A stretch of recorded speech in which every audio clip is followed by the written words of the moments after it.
From SBI's Executive Briefing Center in Dallas, Texas, the most watched and listened to content in B2B sales and marketing, it's the SBI Podcast with your host, Matt Shares.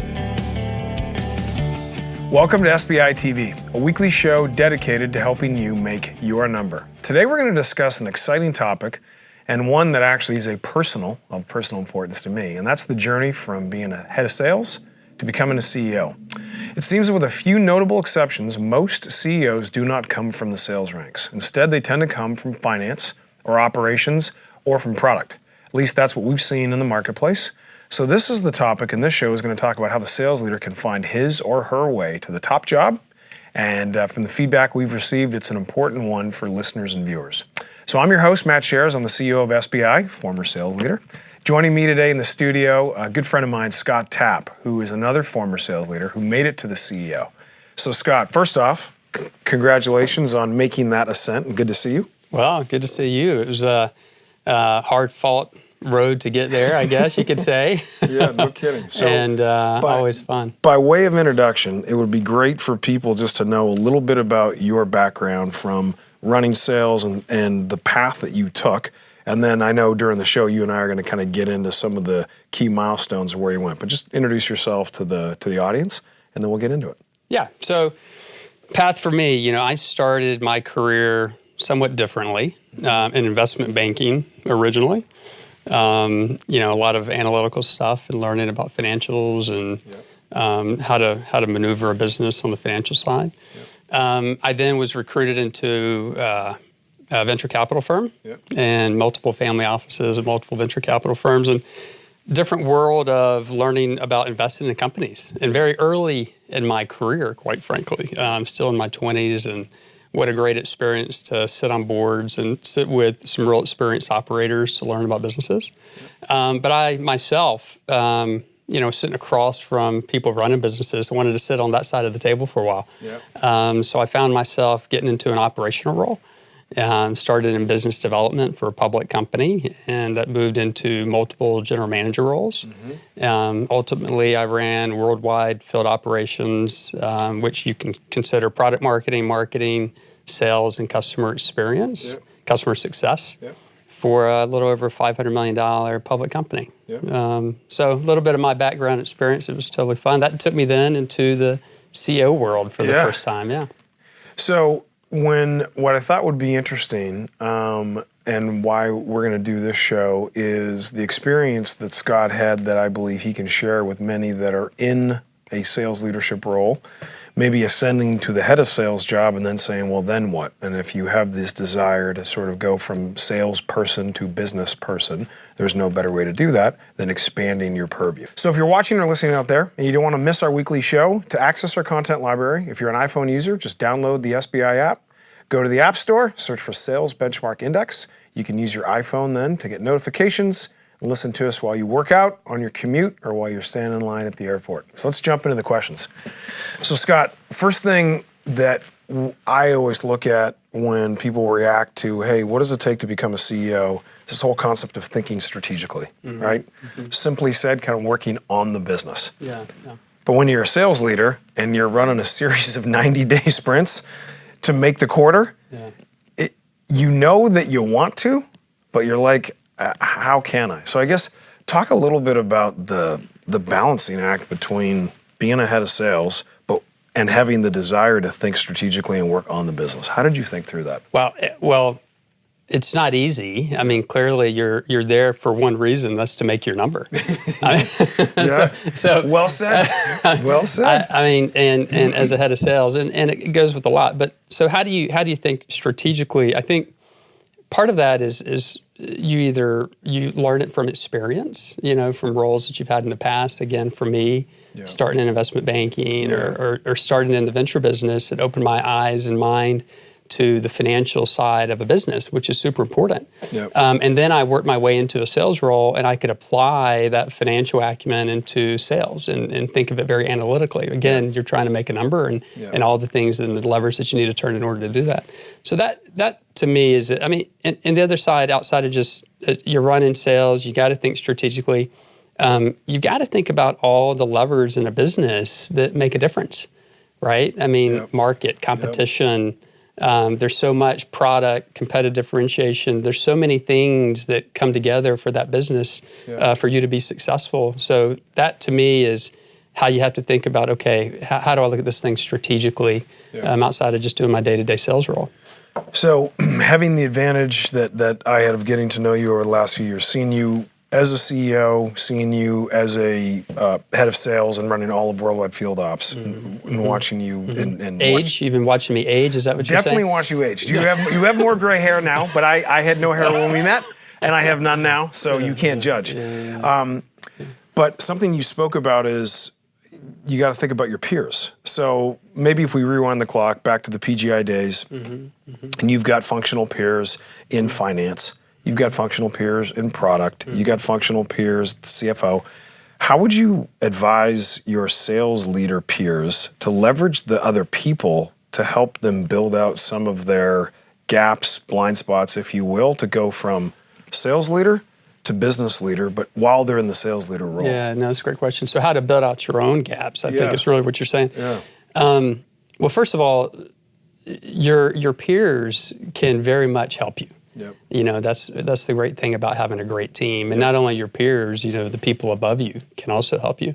And the people below you, especially if you're hiring great people. So as I think about how to broaden your capabilities, first of all, you got to be super curious, right? Curiosity of understanding different things and understanding things that maybe you just don't know. You know, you got to know your strengths and weaknesses or your gaps.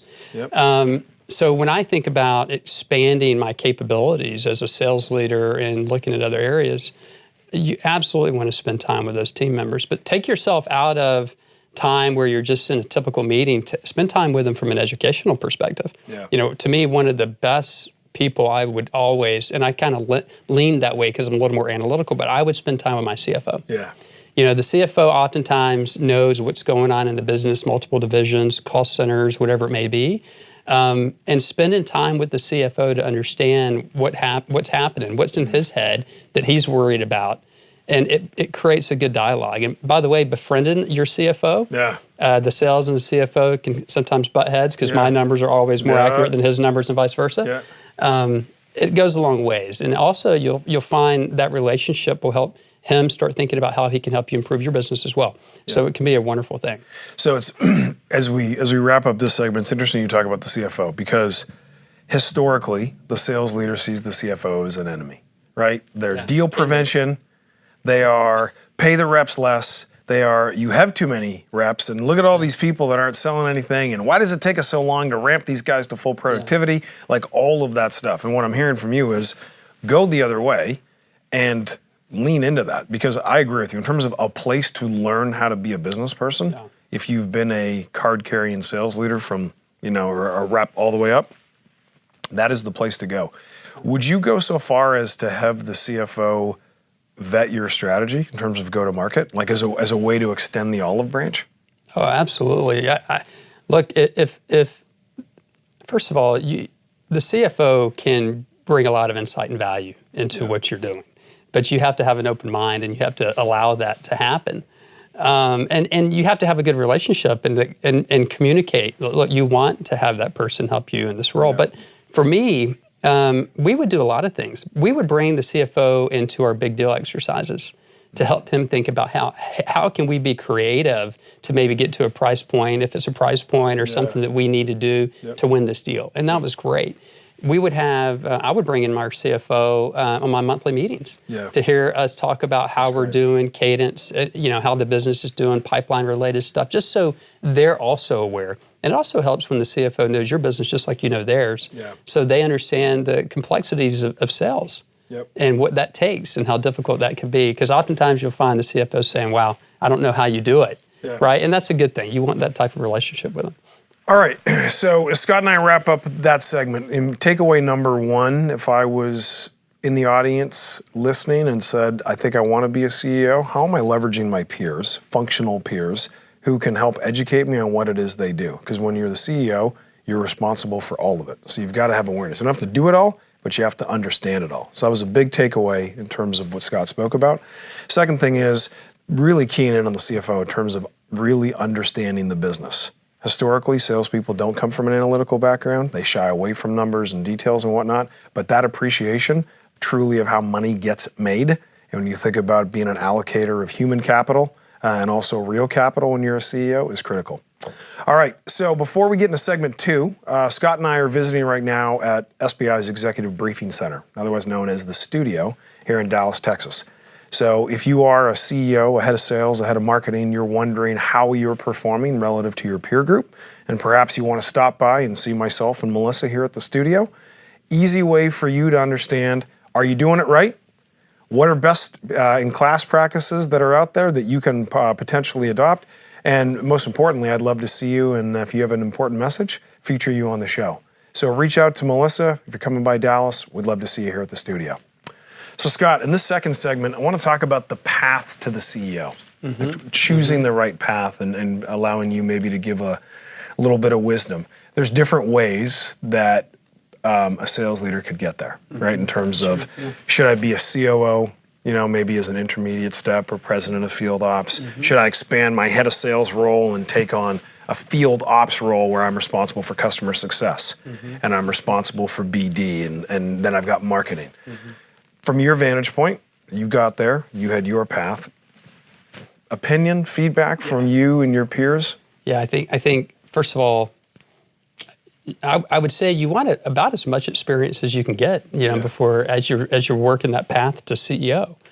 So anything that you can do to broaden your experience and capabilities, I think is critical. And having, as you like to say, and we talk about self-awareness, having self-awareness of where you need to go next and where you can improve in your skill set. But a natural path to CEO from a sales rank to me is first getting P&L experience. You're going to be asked about P&L experience. And there's different levels of P&L experience. It's one thing to have revenue in a cost center, but how far down the income statement or how far down the line items of cost do you run and do you manage? And that's important because not only it helps you broaden your capability to manage different people in different teams that aren't necessarily sales and people development experience, but it also helps understand the cost centers within a business and the dials, again, that you need to turn to help improve a business. So P&L experience is critical. Leadership development experience of managing different groups and different teams is critical. And how are you not only managing people, but how are you developing people underneath you? So to me, if I think about getting to that level, you definitely need those experiences. So now we'll have the inside-outside conversation. So I'm a sales leader. I'm looking internally, and I'm like, I don't think I can become CEO at company X, where I'm currently the head of sales. Whether it's too big of a company to start in my first role as a CEO, I might have to leave, kind of step backwards in terms of size and scale of company to go and learn and gain some of that P&L experience that you mentioned, which is so important. So talk to us a little bit about how to make that decision of looking at, do I do it internally? Am I willing to take a half a step back and go through that journey? How did you think through that? Well, that's a great question. I mean, the first question is, do you do it internally? Right? And you have to be very aware of the situation. Do you have a new CEO that just came in who may or may not make it? So there could be an opportunity, but it could be there for a long time. So that's the stuff you need to be thinking about, the obvious stuff. Do you have someone who's been the CEO is tenured and is thinking about their next move? And that'll help you understand, what you should and shouldn't be doing to think about that CEO role. But one of the things I think is critical for anyone, if you really want to make that move, is being very vocal about your interest. Not to take on that person's role, but about your interest in being a CEO. Because that will take you so much further. And if you have a good leadership team around you, including a good CEO who you're currently working for, they're going to help you. They're going to want to help you get there, and they're going to want to help you know if it's something you can do or not. So that's what I would do in the case of looking at your current company. If you need to, and you realize, yes, I need to broaden my experience, absolutely don't be afraid to go on to a GM role in another company or go into a president kind of divisional role running a business. I think what it does as well, if you've been in a company for a while and you have the opportunity to go somewhere else and take on that role, you can broaden your experience of what it's like to go into a new company and learning the dynamics of that, which is super important, important. And then for sure, the last piece of that would be taking an opportunity to a new company. I mean, give it a shot. Yeah. If that's your dream, you got to do it. Do you have an opinion relative to the COO as a step to the CEO, knowing the background of the traditional sales leader? Yeah, I think it'd be a very natural step. Yeah. I think divisional president, general manager, a COO, very natural step. Yeah. All right. So Scott and I are going to wrap up in the next segment. We're going to talk a little bit about the evolution of managing a board. Before we do that, as you have watched and listened to the show, we always like to feature guests who reflect the challenges, but also bring a point of view and a level of insight to help our viewers not only make their number, but also reach their full potential from a personal standpoint in terms of what they're doing, folks like Scott. So if you believe you are one of those and you would like to appear on the show, reach out to Melissa. She will ensure that you go through the right process. We get a chance to have a conversation and love to feature you here in Dallas at our Executive Briefing Center. All right, so in our last segment, we're going to talk a little bit about managing the board. And many of you as sales leaders are in board meetings. You're invited in for an hour, and then you're invited out after you give the update on your numbers. And you're probably laughing when I say that, but you know how it works. So if you want to hang out at the adult table the entire time, become a CEO, talk about that, Scott, I guess from your perspective. Now you're a CEO. Now you're managing and dealing with a board. Maybe it's a public board. Maybe it's a private equity board. You've dealt with both in your history. Yeah, good and bad. Yeah, yes. And you've seen it all. So how does the sales leader change the board's perception that he or she is not just a really good sales leader, that they're actually a chief executive? Wow, it's a great question. Well, I think first becomes credibility. Yeah. Right. I mean, you want to drive and show that you're credible in your current role. So hitting your numbers, great results, and everything around it. I think the next thing is being able to think about all the levers within the business and have discussions about those, such as not just sales and your number and your pipeline and the deals that you're working on. Board members love to talk about big deals, and not just those, but how do you talk about the market and where it's going? How do you talk about things that you can do to improve your business within that market? Competitiveness, competitive differentiation, competitors. You just have to take yourself just outside the sales role and think about it. And then as far as the board's concerned, and having them think of you as more strategic in a potential CEO role, again, I would go back to you want to voice your opinion that you're interested in being a CEO. Yeah. Great board members, I always look up to the board as I look to the board as someone that can help, hopefully. And hopefully you have great board members. Yeah. So have a level of vulnerability, right? In terms of because you said that a couple of times, and I think about many of the board meetings that I see or sit in, and very often the sales leader is coming in and coming out. Mm-hmm. They want to review the numbers and hopefully be prepared to answer any questions about the forecast and the pipeline. But there isn't that sort of next level of saying, and not in an unnatural way, but ensuring that, hey, you have a side conversation with the board member saying, hey, can you mentor me? Absolutely. Right? And I'll make the agenda, right? Yeah. And I'll put myself, and this is outside, I'm still going to do my main job. But to your point, you have to be vulnerable, else they don't know how to help. That's exactly right. And be honest and open with them. And by the way, I can tell you, I've had my experience has been, I've had some fantastic board members who have been very successful as operators or CEOs. And those are the folks you want to link up with, right? You want to understand, and you want to let them, enable them to help you. Yeah. In the sense of, you said it right. Drive a plan yourself, put a plan in front of them that say, look, this is what I would love to do. Yep. And it's a great opportunity to learn from those folks. All right, so my last question is this continual evolution into understanding capital structures as a CEO, right? And when you're a sales leader, you're not thinking about how to go get debt. You're not thinking about restructure.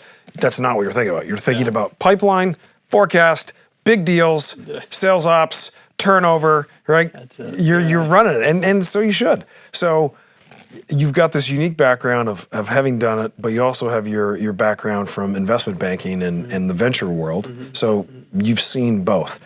If there were one or two simple things that you would give to the sales leader who isn't going to go back and get an MBA in their mid to late 40s, but they want to educate themselves relative to capital structures and debt in the market, feedback, advice? Yeah, you're right. So I kind of started my career that way. So probably unfairly, it comes natural in that respect, but that's just how I started my career. I think for someone today, capital structure, the first thing to think about is, I would think about capital allocation. What is the company's capital allocation strategy? And what does that mean? Meaning, if you had $1, where would you spend it? Yep. Right? So where would you spend it? From that, when you need capital, you think about where's capital going to come from? And that could be in equity or that can be in debt. Yep. And if you're a private equity-backed company, or if you're a buyout-backed company or from a buyout shop, or possibly even if you're a public company, there's a 80% chance that you've got debt in your own company, one way or the other. Yep. And one of the best things you could do is go to your CFO and say, listen, I want to learn more. Just, again, somewhat be vulnerable. You want to understand and you want to learn more. I want to learn more about our debt structure. I want to learn more about covenants, leverage ratios, the things that are included in that, just so you can understand, hey, capital structure, capital markets. Yep. There are different levers you can pull to grow your business, to obtain cash, to spend, and what does debt look like? So that's what I would do. That's great. And then let me just say one more thing. I did this growing up in my career. I followed the lead of one of the founders of a venture firm I worked for. Yep.